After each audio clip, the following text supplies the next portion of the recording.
Desde os tempos antigos, a humanidade criou um conjunto de leis e regras que ajudaram a formar sua organização social, religiosa e cultural.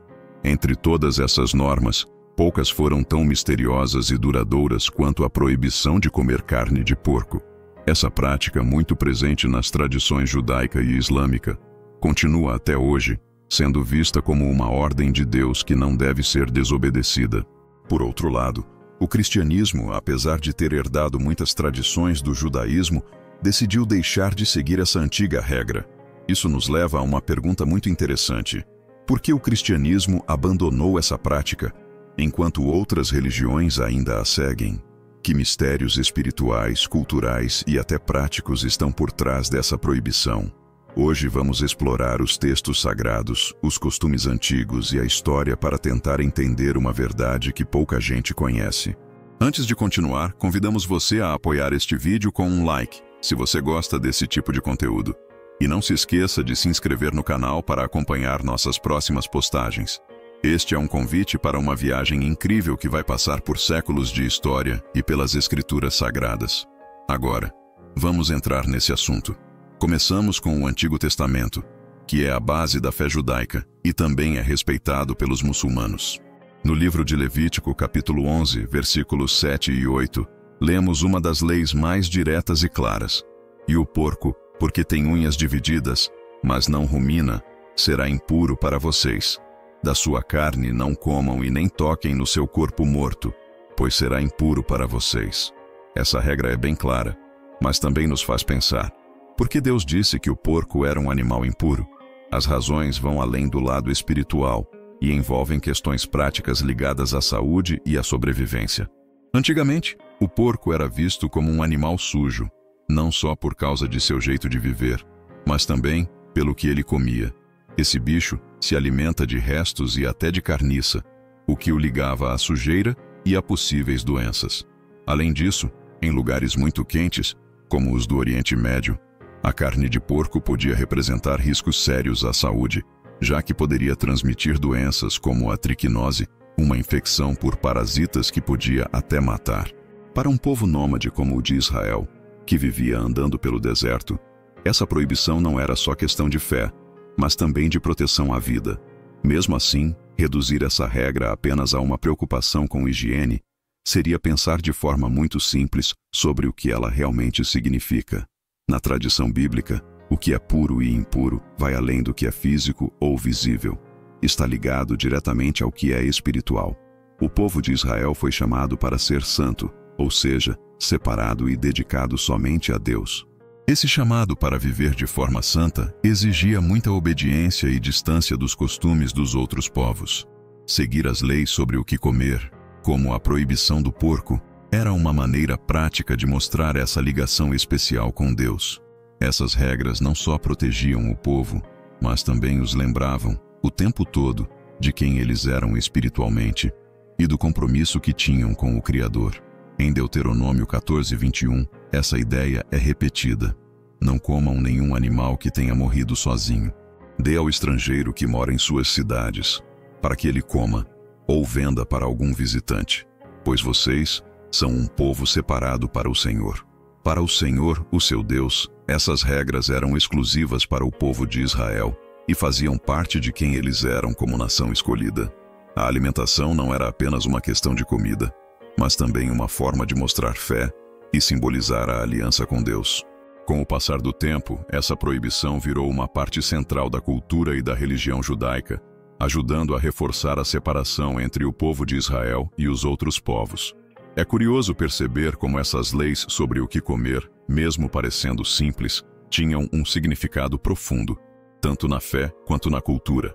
Elas mostravam o desejo de Deus de que seu povo levasse uma vida limpa, por dentro e por fora. Quando olhamos para outras religiões, vemos que o islamismo, que apareceu muitos anos depois do judaísmo, também adotou essa mesma regra com bastante firmeza. No Alcorão, que é o livro sagrado dos muçulmanos, a proibição de comer carne de porco é clara e sem espaço para dúvidas. Alá proibiu a carne de animal morto, o sangue, a carne de porco e tudo o que foi oferecido a outro nome que não seja o dele. Alcorão 2:173. Para os muçulmanos, o porco é haram, uma palavra árabe que quer dizer proibido ou impuro. Comer esse animal é visto como desobedecer diretamente às ordens de Alá. Para os muçulmanos, seguir essas regras não é só uma tradição, mas uma forma de mostrar fé e entrega total à vontade do Criador. Do ponto de vista prático, também havia motivos parecidos com os do judaísmo. Nas regiões onde o islamismo surgiu, com clima muito quente e pouca higiene, a carne de porco era perigosa e podia causar doenças. Por isso, essa regra também ajudava a proteger a saúde do povo. Mesmo assim, no islamismo, essa proibição vai além da parte prática. Ela é uma forma de adoração. Ao deixar de comer carne suína, os muçulmanos mostram pureza, controle e compromisso total com a sua fé. Essa regra é firme, sem exceções, e seguir ela fortalece o sentimento de união e identidade espiritual da comunidade. Agora vamos ir ainda mais fundo para entender melhor essa mudança entre as tradições judaica e islâmica, que proibiam certos alimentos, e a liberdade que os cristãos passaram a ter, incluindo o consumo de carne de porco. Essa mudança envolve fatos históricos, religiosos e culturais, que foram moldando a forma como os povos de fé entendem essas questões até hoje. Se judeus e muçulmanos têm em comum essa regra de não comer carne suína, surge uma dúvida. Por que os cristãos, que também vieram da tradição judaica, deixaram essa proibição de lado? A resposta está ligada a um momento muito importante na história da fé: a nova maneira de entender as leis do Antigo Testamento a partir da chegada de Jesus Cristo e do Novo Testamento. Com a vinda de Jesus, muitas das leis antigas da Torá, que eram ligadas a rituais e cerimônias, passaram a ser vistas de outro jeito, com base nos ensinamentos do próprio Cristo. A relação entre o que a pessoa faz por fora e o que ela é por dentro passou a ser entendida de maneira diferente. Em Marcos 7, 18, 19, Jesus diz: "Vocês não entendem que nada que entra no homem o torna impuro?" E assim ele declarou puros todos os alimentos. Essa fala de Jesus mostra uma grande mudança. Ele tira o foco da impureza ligada à comida e coloca no coração da pessoa. Jesus ensina que o que realmente importa não é o que entra no corpo, mas o que sai dele, ou seja, as atitudes e os sentimentos, as más intenções, os pensamentos impuros, a inveja e a ganância. Esse ensinamento foi revolucionário para sua época, desafiou a tradição e abriu caminho para um novo jeito de entender a relação com Deus, a visão de Pedro e a entrada dos gentios. Esse novo entendimento fica ainda mais claro no livro de Atos, capítulo 10, onde o apóstolo Pedro tem uma visão. Ele vê um lençol descendo do céu cheio de animais que, segundo a lei de Moisés, eram impuros, inclusive o porco. Uma voz do céu lhe diz: "Levante-se, Pedro, mate e coma."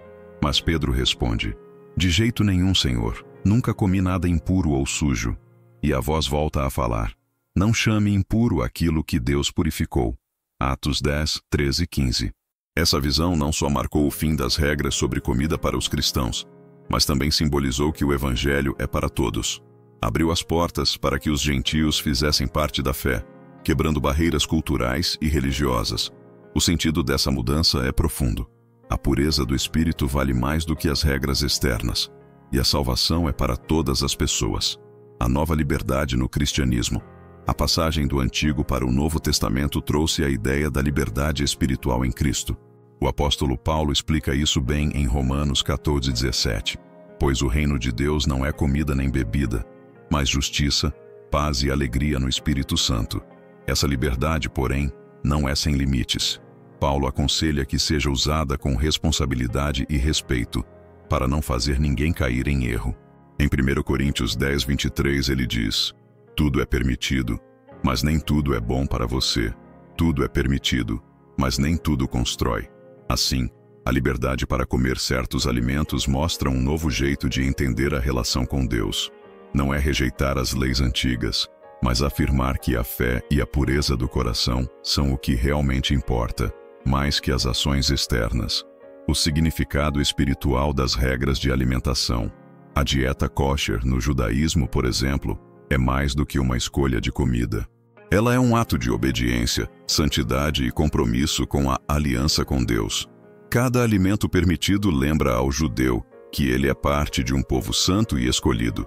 Essa prática manteve a identidade cultural e espiritual do povo judeu por muitos séculos, mesmo em tempos difíceis. No islamismo, a pureza na alimentação mostra a entrega à vontade de Alá.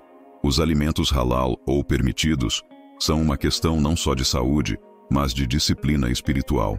Evitar a carne de porco, que é haram, proibida, fortalece a união da comunidade muçulmana e sua ligação com os ensinamentos divinos.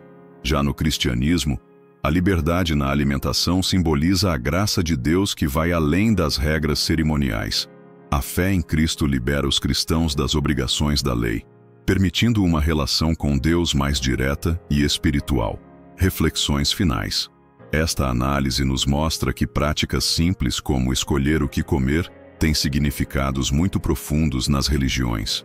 Elas expressam valores, fortalecem identidades e ligam as pessoas ao divino. Seja por proibições ou pela liberdade, cada religião usa a alimentação para passar sua mensagem espiritual. No mundo de hoje, onde culturas e crenças convivem mais perto, entender essas diferenças é fundamental para o respeito e o diálogo entre religiões. Afinal, o que comemos não é só nutrição, mas também uma forma de mostrar quem somos e no que acreditamos. Se você chegou até aqui, agradecemos a sua atenção e interesse nesse tema tão rico e interessante. Quero te convidar a fazer parte da nossa comunidade. Não esqueça de curtir este vídeo, compartilhar com seus amigos e se inscrever no canal para mais conteúdos que exploram a ligação entre fé, cultura e espiritualidade. Até a próxima!